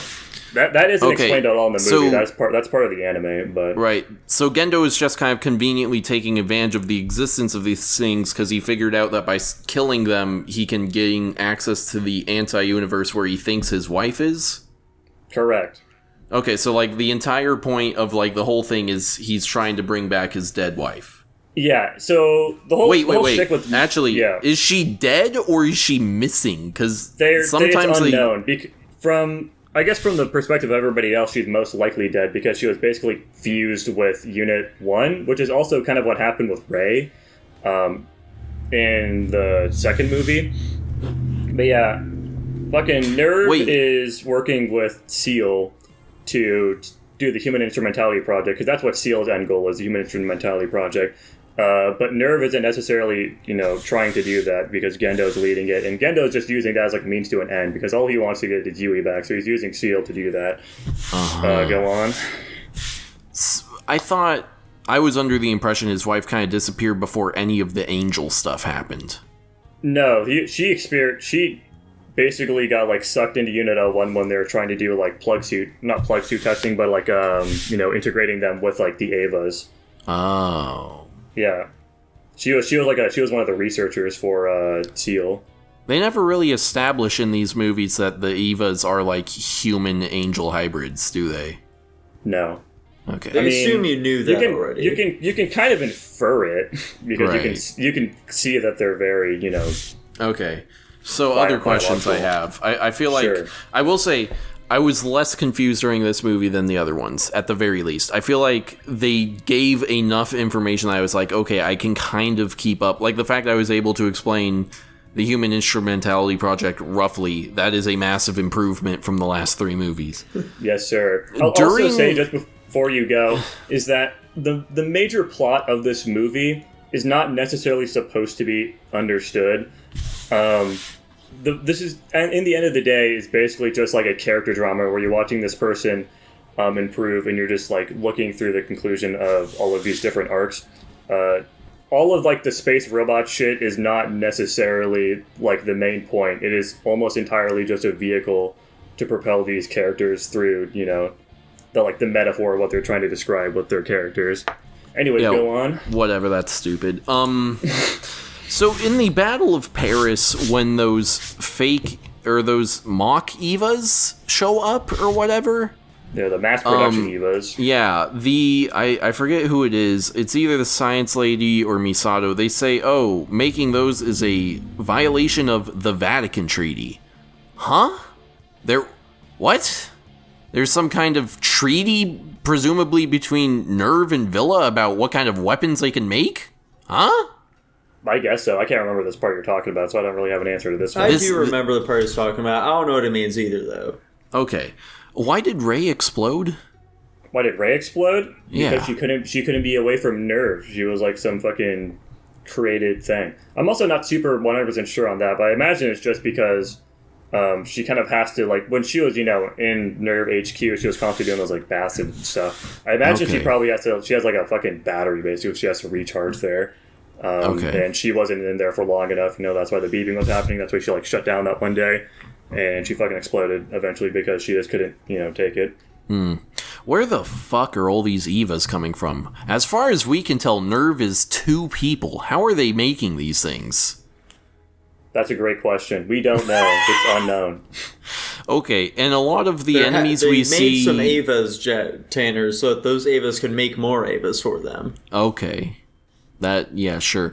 So a lot of the Evas we see Villa fight, they seem to be like angel robots or something. Is that correct? What part are you talking about? Like a lot of those weird creatures that Nerve sends at the Wundar. They seem to be like some weird combination of angels and like machinery. Like the type of one where there's like the one that was trying to integrate with the Wonder. Nah, more like the cannon fodder stuff that they're just fighting. The cannon fodder stuff. Yeah. I don't think. I think those are just like straight up just mass-produced Evas, like the ones we saw at the start of the movie. Well, see, they use both the words mock Evas as well as mock angels at different points in this movie. So, like, I think from the 3rd movie onwards, there are no more angels except ones that, like, kind of artificially get created by the humans. Yeah, I think that's correct. Okay. I mean, the mock angels, I think, are the ones, the 4 angels that were supposed to be connected to, like, those ships. Those are, like, the 4, like, actual angels, because those have, like, the fucking soul of Adam inside them or some shit. And that's they're like the piece that was supposed to attempt to start the fucking 4th impact with. But yeah, those ones are like actual like mock angels. Like they literally have like angel inside of them. I think all the other like cannon fodder were just like mass produced Evas. Right. So every single one of the pilots, aka the children, they're like manufactured people. Not necessarily. I don't think Shinji definitely isn't, at least, and we don't know anything about Mari, but yeah, Asuka and Rei definitely are. Okay, so how does Asuka turn herself into an angel? Why, like, could she hypothetically have done that at any point, or was there something that happened in the time jump? Any point. Well, if you remember from the 2nd movie, where she got taken over by that angel when she went to the entry plug. She turned into an angel at that point, and they were able to recover her. And then, you know, you have like one of those little pylons, which was inside her eye, and that was suppressing her, like, from the angel from taking over. So when she took that out, she turned into an angel. So they had that in her from the first part, which I think is actually cool, because in the older movies, or the older series, I guess it was just in the end of Evangelion, she had her eye patch because she literally got fucking destroyed in the eye by getting like stabbed or some shit. But in this one, it's because she's got the suppressor inside of her to stop her from becoming an angel. But yeah, okay. She could have done it any time, but she did it now because it was a big important part. Okay, and. Okay, enough of Tanner's stupid questions for now. I'm going to actually talk about the movie here for a moment. This movie did the impossible, okay? And it actually made me like Rey as a character, which I thought was just like an insurmountable task prior to that. Because like in the actual anime and shit like that, she's really not much of a character at all, and she's more so just kind of like a vehicle to like, just like usher things along a little bit. She's like a sort of plot device more so. But here, she's actually like learning how to be a person and shit like that. That's crazy. I never expected such a thing from her, and I just really like that. I agree. I think Rey was awesome in this movie. I think it's a really just good conclusion to her arc because it's pretty obvious throughout a lot of this that she like wants to be human or like understand things like that, and I think she finally got it when she lived in that village for that short period of time, which I'm a big fan of. And then she's also the one that helps Shinji finally get over like that last lump that he needed to finally push and challenge his father. I think it's a very good end to her character. I'm a big fan of it. Yeah, and also just like some of the technology that they're showing off here is crazy. Like in the fight scenes, one of the big things I'm talking about here is the fucking battleships that they use, okay? Yeah. Like they use battleships to like serve as a shield to like block lasers, and like later near the end of the movie, they're using battleships as little fucking missiles to just like bomb this place. Yeah, it's pretty fucking crazy. I think it's insane that they're able to do all of this insane, like, mechanical feast after, like, 90% of the world's been turned to cores and most right? of the population's gone. It's crazy, man. That human will is indomitable. What can I say? But yeah, that was pretty goofy with the fucking battleships on strings. Shit.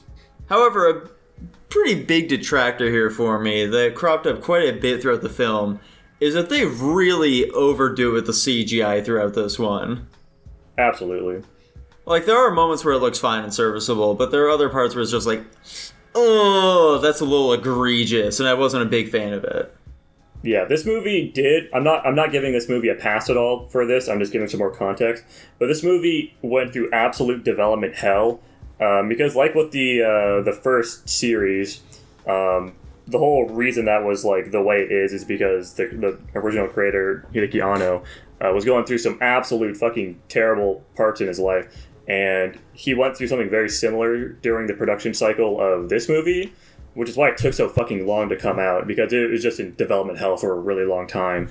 And I'm sure they use CG a lot just because, it's really hard to, like... They're, like, constantly rewriting stuff, and I'm sure they're using CG just because it was a lot cheaper than having to, like, reanimate all this shit over and over again. But yeah, they definitely overuse CG a ton in this movie. It is constant. It's everywhere. Maybe there's some moments where they're trying to do it because it's supposed to look uncanny, like with the floating bodies that are supposed to look like some, like, crazy out-of-this-world shit. But I don't know. Like the big old Rey face? The big Rey face I get. That's the whole point of that. It's supposed to look like some otherworldly uncanny shit. Because that's kind of what they did in the first one, too. Was that Rey's face or was it Yui? I interpreted it as Rey's face. Yeah, I did too. Why would it be Rey, though? I mean, Rey's face is the one that we saw all throughout the rest of the movie with, like, the bleeding eyes and stuff, in, like, the third and second movie. They also have the same face, basically, so I don't think it matters too much. Yeah, the whole point of Rey is she's supposed to be a copy of Yui anyways, so it really could be interpreted either way. But yeah, tons of CG, and it looked pretty rough throughout a lot of it, but, fucking... How the fuck are you supposed to do that 2D animation without, having, like, a massive budget? But, whatever. I would like if Oz goes in a little more, but outside of that, that's about all I have to say. So you can continue with your bullshit, Tanner. No, that was actually my last question when you decided to interrupt me. Oh, okay. What are your overall thoughts then? Yeah, because you didn't really have much to say about the movie itself. Right. I think otherwise it's pretty good. I agree. I like the world building stuff where we get to see what's actually going on in the world with that sort of shit. I like the character development. I like that I can actually understand what sort of the end goal is of everyone and why. And I thought the action was pretty fun and engaging and cool. And I thought specifically the scene with Mari and Asuka fighting their way down to the Nerve HQ or whatever, that looked cool as fuck. And also Asuka's Eva, where they have all the robot parts on it that aren't Eva, and it had to, when she went Angel, it had to like crawl out of that shit. That was cool as fuck. That was awesome. Really nice. But yeah, Tanner, did you watch this in English as well? Yes. Okay. Well, I'll say something about the Japanese dub. The dub, or not the dub, I guess. The original audio was really fucking good in this movie. I think the voice acting was really solid throughout a lot of it, especially in that part you were just talking about, where Asuka's tried to like fight her way down to 13th Angel. She sounded genuinely so fucking desperate throughout the whole part. It was insanely convincing. I think the performances they did were really, really well done. Like, it legitimately sounded like there was some fucking chick fighting for her goddamn life to save the world. And I don't really know how to like express that in words, but like, she just did an insanely good job. And there was just really solid voice acting throughout the entire movie. Everybody seemed, I don't know, it was just super spot on throughout the entirety of it. Mm-hmm. Yeah, I mean, I feel like the dub did a pretty solid job as well. But there was like one character who was really rough in the dub. It was, I think it was like the fucking Dr. Dude's wife back in the village. She just sounded so fucking wooden. And like, she just had zero direction given to her whatsoever during the whole process. So like, all of her lines were just like, "Oh, hi Ray. I see that you woke up." Just shit like that. That's really unfortunate. She was really good in the Japanese, and I think that really sells her, like, not adoration, but kind of looking at Rey like a child, like her child. And I think she really sold it pretty well. I think I definitely would have liked that whole experience a lot less if she sounded fucking just completely monotone throughout most of it. Yeah, so it was a little bit rough. But outside of that, I thought it was pretty good. That's good. All right, boys, do you have any final thoughts for this film? No. For the end of our tale of Evangelion? Until Jackson picks the end of Evangelion? I don't think I'm going to do that for quite some time, but I'll probably pick it eventually. Tanner's picking the end of Evangelion this week. Yeah, I think this movie was really fucking good. I think it was a really good send-off to the series. I think they wrap up everything very nicely. The best part about it, too, is that everything is super dense with, like, the lore. I think they do a good job explaining things enough to be interesting, but not, too deeply to, like, kind of quell all the questions. But there's thought behind everything in this movie, I think. I don't think there's, specifically with, like, all, like, the Eva lore and the impacts and all that shit, I think there's thought behind all of that stuff. I've obviously listened and read a bunch of stuff about it.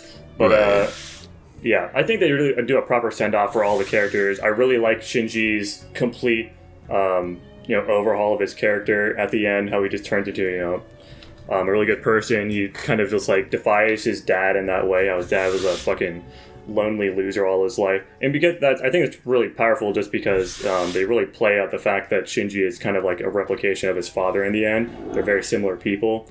Figuring, Shinji is kind of like some shut-in guy who doesn't really want to, like, talk to people. He's afraid of getting hurt. That was the exact same way, and that's kind of like the dynamic, is that Shinji's basically just his father. And I'm a really big fan that Shinji basically does like a 180 of what his father did in the end. Overall, I think it was really good. Also, I guess one last touch that I thought was really nice near the end, when Gendo's talking about attempting to find Yui, or he's just talking about Yui in general. The whole world's in, like, black and white. It looks like some, like, colorless shit, but when he, like, falls in love with Yui, that's when, like, his, like, whole world gets, like, colored and stuff. And the exact same thing happens when Shinji's on the beach, and then Mari comes and sees him.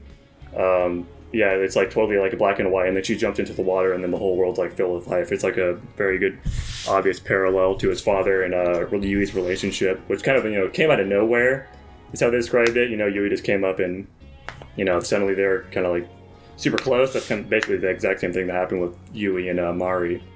Anyways, rankings. I'm going to kick this one off. I honestly think this is the best one of the series. I'm giving this one an S. Easy S. Solid, dude. I'm going to be going up here next, and I thought this movie was pretty good. I don't know, it's not the best, though, Like, it's a pretty good movie. I'm going to give it an A-, I think. I also thought this one was the best out of these Evangelions. I don't know. You know what? I'll say I appreciate Evangelion as a franchise more having watched these than I did before. So, mission accomplished, I guess. I'm giving this one an A+, though. An A+? Okay. And then Dylan also ranked this movie this week. He gave it an S, and this actually pushes the movie to an S- this week. We got another S tier movie here. And it's I don't understand how Dylan isn't confused like me with these movies. I'm sure he is. Yeah, I think it's... oh, yeah, the fucking second movie also got an S-. I didn't realize that. So, yeah, I don't know if we are still wanting to do that, but Tanner, you mentioned at the end of the first movie that you wanted to, like, give, like, an overall ranking of the entire series. Oh, yeah. Yeah, so the first movie got an A, second movie got an S-, third movie got an A-, and the fourth movie got an S-. Where do we think that all, like, lands overall? At least for me, I think it's a solid, like, S-. I think overall, it does a really good job. I think the art direction, acting, everything is super good throughout the entirety of it. I was really engaged throughout all of it, wanted to keep watching it. But there's definitely flaws. So I'm saying S- for it. I think series. Like A-, I'd say. I'd probably go A if I'm looking at all four together. There we go. One problem is I think time skips are very difficult to pull off in stories. It works in this since it is two separate movies that it happens over. But if I were try and look at this all as like one cohesive story, that probably becomes a problem for me. I mean, like, you know, anime does all the time, Tanner. They've practically perfected the formula at this point. Sure. Like your beloved Naruto, they've got a whole last series that has a big old time skip. Twice! They did it twice, dude! That's crazy. I haven't seen... I've literally only seen the kid Naruto. Gotta get your ass on that Shippuden action, bro. That's where shit gets crazy. Yeah, it's on I do hear that's when it's, better. I'll check it out at some point. You gotta see the Naruto and Sasuke fight, man. Their big final fight with each other. It's crazy. Of course. Yeah. Anyways, it's a perfect speaking of a final fight between two best friends turned enemies, the Count of Monte Cristo. The Count of Monte Cristo. He's finally here, guys. He's arrived. The Count himself. So, this is a tale as old as time, honestly. Like, you know, the Count of Monte Cristo, it is a literary classic, and this film is a retelling of said story in film form. There have been many films of it, but this is supposedly the best one from what I've heard. So, for those of you who don't know, the Count of Monte Cristo is the tale of a man, okay? But a measly man who gets betrayed by his best friend, who is in love with his woman. And as such, he gets cast out into a prison where he spends many years trying to escape. And eventually, with the help of an old man, he does. Through their efforts, they're able to, like, learn from each other, and they're able to, like, figure out how to get out of this dang old prison. And after that, the old man teaches them all about how, like, hey, there's, like, this sweet-ass treasure you can get once you finally get out of here, man. And the Count is like, sweet, I can't wait to get it. And eventually, once he gets out, he finds his treasure, and with that money, he's able to figure out his revenge for his evil, devious friend. And once he figures it out, he fucking murders him. It's awesome. It's a sweet revenge tale. Big fan, dude. Big fan. That's the Count of Monte Cristo for you.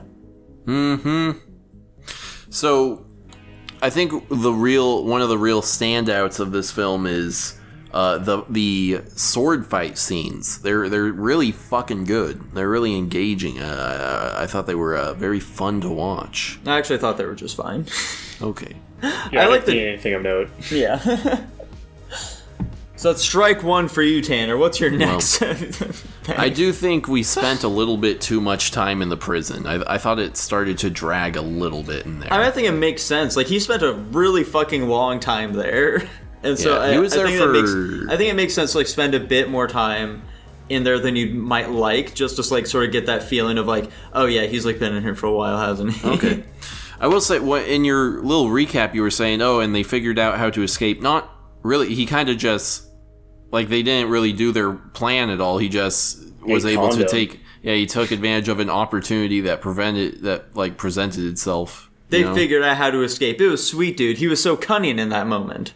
Yeah, sure, yeah. My question, though, is why did he, like, go and put the body back in his cell and not just, like, leave it in the tunnel or something? That's a good question. He should have done that. He wanted to. Yeah. he wanted them to know. He wanted to risk getting caught. He's a gambler, what can I say? Mm-hmm. Yeah, this is like, from my perspective, this is like some fucking... not medieval, but this era power fantasy shit, which was really funny. Like I thought it was very hard to believe this random old man, this priest, I guess. They're supposed to be scholars back then, but still, I think it's hard to believe that he just gets this guy so fucking up to speed with so much shit, with like really like rudimentary training methods too. Like he's got the guy doing like this with the water to like train his reaction time. Which there's only so much you can do in that situation, man. I know, but I just think it's really goofy. I can't buy that and all this other shit he's doing is like enough to propel this guy to such heights. Do you want them to whip their dicks out and like have a sword fight that way to train? I just wish it was a little bit more believable. Is all I want from it. That's just me though. Honestly, I think it's not really that big. I mean, it's still entertaining, but you know. Going from the perspective, like, this is just kind of some fucking guy that just got all of this skill. He's just, like, gifted a ton of this money from some guy that just happens to know where this treasure is. It all just seems kind of contrived. But that's just me. I could be looking at this wrong. I don't think I am, though.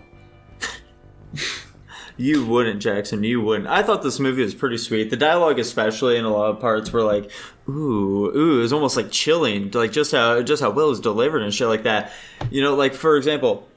when they catch, like, the big boss guy, okay? The big dude who's, like, in charge of, like, fucking sending him to prison, shit like that.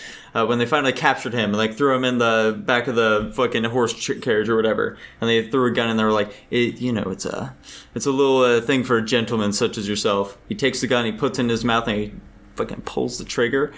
And he pops out behind him and is like, oh, I'd never give you such a courtesy. That was fantastic, dude. I loved that. That's not what he said. He said, did you think it would be that easy? Some shit like that, you know? There's definitely a lot of cool moments like that. I can definitely respect it. I mean, it is at the end of the day, from my perspective, like, totally just like some power fantasy shit. And, you know, as it is a power fantasy, there's plenty of things where, like, the guy is just, like, you know, demonstrating overwhelming fucking power over somebody else. Like the bath scene where he just, like, completely overwhelms the guy, gets him to spill the beans, and gets him caught by the cops. Tons of shit like that where he's, like, just completely outbraining people and just... embarrassing them. I do kind of wish all of the revenge scenes were a bit more elaborate. Because, like, I think basically 2 out of 4 of them are just, like, he corners the guy in a thing, he says, you know what, I did do it, and then he, like, beats him up. Like, it's not this, like, the way he describes him getting his revenge is, like, this piece-by-piece dismantling of their entire lives, but we don't really see that. No. You see, in a Simpsons parody of, like, the Count of Monte Cristo, what they do in that is that Homer, who serves as the Count, sets up a big Rube Goldberg machine to kill the guy. Okay. Yeah. Does it work? Perfect. Yeah, it kills him. Nice. Yeah, and then the woman, like, comes and cries about it, because she's like, you've been gone for so long, I had a fucking family with this guy, what are you doing, killing him like that? Which I thought that was an interesting take on it. Yeah. Personally, I would have liked it if he didn't, like, actually get away with the revenge in the end, though. Because, like, the old man warns him, they're like, hey, you should not pursue revenge, is not the right way to go about things. But then, like, it ends up just working out for him. Yeah, it's very unpunished outside of his wife getting shot. Honestly, I wish your wife got fucking shot there, or the son took the bullet or something. Like, I feel like it's kind of disingenuous to show how, like, perfectly this whole plan worked out, and there was, like, no flaws with them extracting revenge, killing somebody, and jailing other people. Yeah, like, definitely somebody should have died. Yeah, he's, like, warned about it constantly, too. It wasn't even just the old man. It was, like, this little fucking... his little helper guy I can't think of the name of. He was constantly warning him about, like, this is not a good idea. You should stop doing this. You know, just take the money and run. Just take the girl and run. But he doesn't do it. He just keeps continuing. Like, they're constantly showing, like, this is dangerous. Don't do this. And he gets unpunished for it in the end. Now, you know, outside of his wife getting shot, but that's, like, immediately brushed aside the next scene where she's totally fine. Yeah, like, even when his wife was shot, it was weird that she was even in that place with them to begin with, because she just kind of shows up. Yeah, they, like, went there on fucking horseback. How the fuck did she get there? Yeah. Like, I don't know if she even knew where it was. She's kind of there now. Yeah, she's like, oh yeah, I happen to know. I'm going to go to this random abandoned ruin, and they're going to be fighting there to the death for me. Maybe this is, like, some significant place to them that potentially, we're unsure about. I will say, I did watch this film while a bit intoxicated, so there may have been some, like, little things I missed out on. Tragic. So yeah, I guess, Tanner, do you have anything else you want to say about this film? No, I don't. I don't think I do. You know, obviously, it's a classic story that stood the test of time. You know, the sort of character dynamics were really engaging and whatnot. But yeah, I thought it was a nice little tale. Yeah, I think the acting was really good. I think the set design was really solid. I think the costume design. I think they all really just felt like a convincing showing of the time period they were in. Which I shout out to Jim Caviezel as our main character. Yeah. And, like, the fucking, what's he called? I keep just calling him, like, the big bad guy who sends him to jail. That guy, though, I thought his costume looked pretty sweet as well the entire time. True. He looked very menacing, and like a very squealy little man. Squealy? Yeah, very squealy dude. Rankings. Why didn't they just kill the main character, actually? Why didn't they just kill him? Why'd they send him to jail? Because, like, because killing him would be too kind, even though all he did was just have a girl that the other guy wanted, and that was it. That's a good question, and I don't think we're prepared to answer that. I mean, if they like straight up killed him, then like that's some dead guy now, and like that's this whole thing where they have to explain this dead body. They fake his death anyways. Like they say he's fucking dead to people. I guess I don't know. I guess his friend is like, well, I'm still his best friend. Yeah, I couldn't kill him. I'm just going to sentence him to life in prison and getting whipped like once every some amount of time. Right. Was that prison like warden supposed to be the Marquis de Sade? Maybe. Huh. I don't know. I don't know what the fuck that is. I don't like France, so I prefer not learn about their history. Facts. Fair enough. Anyways, I'm giving this movie an A+. Solid. Jackson, how about you, dude? B. I'm thinking B+ for this movie, personally. Okay. Yeah, honestly, I had it at B+, and then throughout our talking, I went down to a B. Yeah, there are definitely a few things that just feel a little too convenient as the film goes on.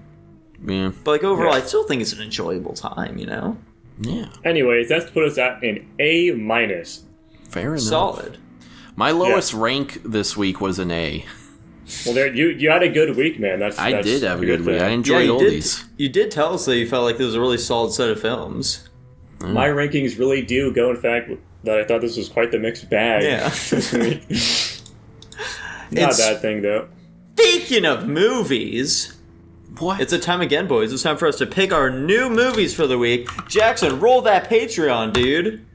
Every time I run this command, I just get really scared that it's going to fucking break again. Oh boy. Please don't break. Yes! We got The Other Guys, the 2010 film The Other Guys, recommended by Steve Harvey's Ghost. So thank you for the Patreon request. That's a very silly film. Okay. I've never seen it. I've also never even heard of it. I'm not going to explain. We're going to watch it anyway. I am going to be balancing that out this week with a horror movie pick. Whoa. Instead of... It was actually kind of funny. Instead of The Other Guys, I'm picking The Others. The Others. The Others. What year is that? Good question. Not entirely sure. But It's The Others. It's 2001. I don't know. I kind of want to... I got one of the movies this week that we watched this week I can kind of play off of with my pick, but I don't know if I want to. Tell you what, Jackson, pick your favorite binary number. My favorite binary number? I'm a big 0 guy. Okay. So, let me go with something a little more lighthearted. But lighthearted, but not adult. So, I'm going to pick We're Back. Okay. That's a silly choice. Yeah, I don't know what year it is, but We're Back. Yeah, but it's We're Back at the end of the day. That's a Pauly Shore film, I do believe. I don't think that's true. I mean, it could be true. Did he do voice acting? Yeah, of course. Pauly Shore was in the Goofy movie. Oh, yeah. Yeah, he played like the dog character who likes to squirt like cheese whiz in his mouth. Right. Here's the full name. We're Back, A Dinosaur Story, 1993. Yeah, that's Tom Bluth. Don Bluth, I mean. Ton Bluth. Don Pauly Shore Bluth. It has a 38% on Rotten Tomatoes. I remember enjoying this movie as a child, so we'll see. It's got Jay Leno in it. How could it be bad? True. All right, Jackson. As for you... I didn't put too much thought into what movie I'm picking this week, so I'm scrambling. I've got so many movies I want to watch. I probably should set up a randomizer myself. Oh, gosh. You don't really even need to, set one up. I just do a random number generator and go with that. I mean, my list is not numbered. Because, okay, gotcha. Yeah, the numbered lists always fuck up on iOS, the notes app, for some reason. I could just make, a Google Doc. Guys, give me a number 1 through 3. 2. Guys, Guys, we're watching Metropolis. Oh, interesting. Wow. The, 1908 film or something like that? I don't know. I just have Metropolis in my list. I don't know what year it is. Probably 1927? Damn. Yeah, I guess it's a 27 film. Is there a newer one? Or is that just it? I mean, that's like the, I watched that in like one of my like history of film classes. There's a 2001 film by that name as well. Which one am I talking about? I don't know. You probably mean... The 2001 is an anime. I don't think I'm talking about this one. Oh. I might be. I don't think I am. This doesn't ring a bell. I don't really know what the fuck I have on this list for anyways. And I guess we're gonna watch the early-ass one because I think that'd be a more interesting experience. Are you sure? Like, this anime one looks pretty fucking crazy. I mean, that one also seems interesting, but, like, this one is a 1927 film. I mean, that's the earliest we've seen by far. Mm-hmm. Jackson, are you adding this anime one to your list? Yeah.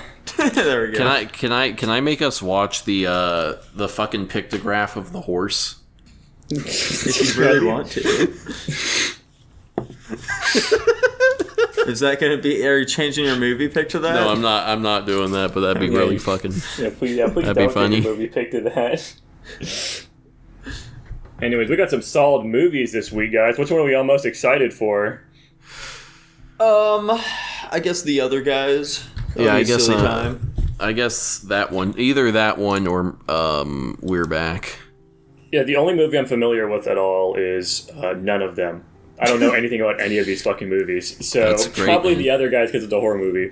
That's not a horror movie. The Others is the horror movie. The Other Guys is a comedy. Damn it. I guess I'm more interested in the others. There we go. Hey, Jackson, is there anything else that you're more interested in right now? Am I forgetting something? Huh. Are you forgetting about our generous Patreon supporters? Dude, I don't care about generous Patreon supporters. My cat just scratched You motherfucker, you shut the fuck up right now. So everyone, thank you for joining us for another episode of Guapish. If you go over to patreon.com/Guapish, you can subscribe for only $1.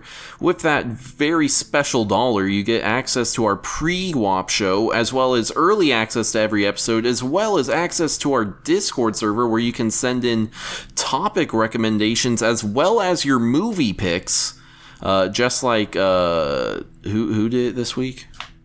That was, I do believe, Josh? fucking Hunter. Hunter, just like, just like Hunter did this week. And, you'll also get 500 slime coin, you can interact with us in the Discord, and, you get your name read, just like the following people. Kyler Nikolai, Lavaskin, Top Ramen Men, Joshua Bean, Tutbot, Lucas Ledette, Hunter, and Jacob Edwards. Holy shit, I love each and every one of them, especially Lucas Ledette. Anyway, bye! Bye! Bye-bye.